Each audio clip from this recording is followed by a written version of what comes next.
Praise Lord everyone.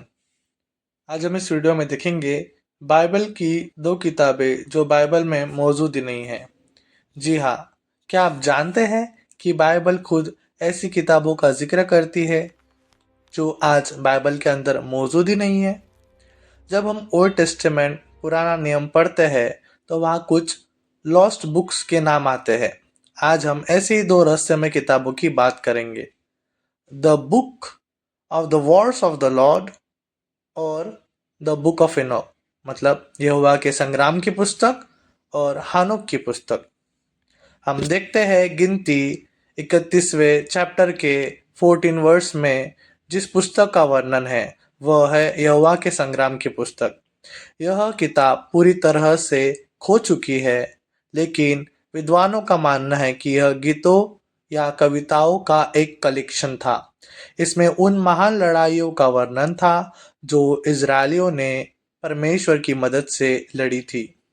यह किताब दिखाती है कि प्राचीन समय में इतिहास को गानों और कविताओं के जरिए याद रखा जाता था। आज के समय हमारे पास इसका सिर्फ नाम है। जो दूसरी किताब का नाम है वह है हनोक की पुस्तक। इसका जिक्र न्यू टेस्टामेंट में यहूदा की पत्री में किया गया है। उसके फर्स्ट चैप्टर के 14 और 15 वर्स में इसका जिक्र मिलता है। उसमें लिखा गया है, हनोक ने भी जो आदम से 7वीं पीढ़ी में था इनके विषय में यह भविष्यवाणी की, देखो प्रभु अपने लाखों पवित्रों के साथ आया कि सबका न्याय करे और सब भक्तिहीनों को उनके अभक्ति के सब कामों के विषय में जो उन्होंने भक्तिहीन होकर किए हैं और उन सब कठोर बातों के विषय में जो भक्तिहीन पापियों ने उसके विरोध में कही है, दोषी ठहराए। यह सबसे रोमांचक किताब है क्योंकि इसमें ऐसी चीजें हैं जो नॉर्मल बाइबल में नहीं मिलती। इसमें बताया गया है कि स्वर्गदूत एंजल्स धरती पर आए और इंसानों के साथ रहे। इसमें नफिलिम का भी जिक्र है। उन स्वर्गदूतों और इंसानों से दिग्गज जायंट्स पैदा हुए जिन्हें नफिलिम कहा गया।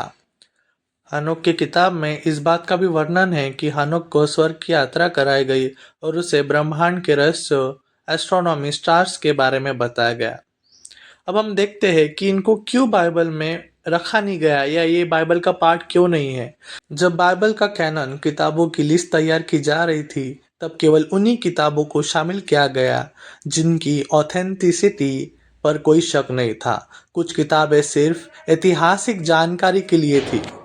हालांकि कुछ किताबें सिर्फ ऐतिहासिक जानकारी के लिए थी, जैसे वर्ड्स ऑफ द लॉर्ड, और कुछ में ऐसी बातें थी जो उस समय के धार्मिक गुरुओं को सही नहीं लगी। यह किताबें भले ही बाइबल का हिस्सा न हो, लेकिन ये हमें उस समय के इतिहास और सोच को समझने में मदद करती है। क्या आपको पता है इथियोपिया के ऑर्थोडॉक्स चर्च में आज भी यह पुस्तक उनकी मुख्य बाइबल का हिस्सा है?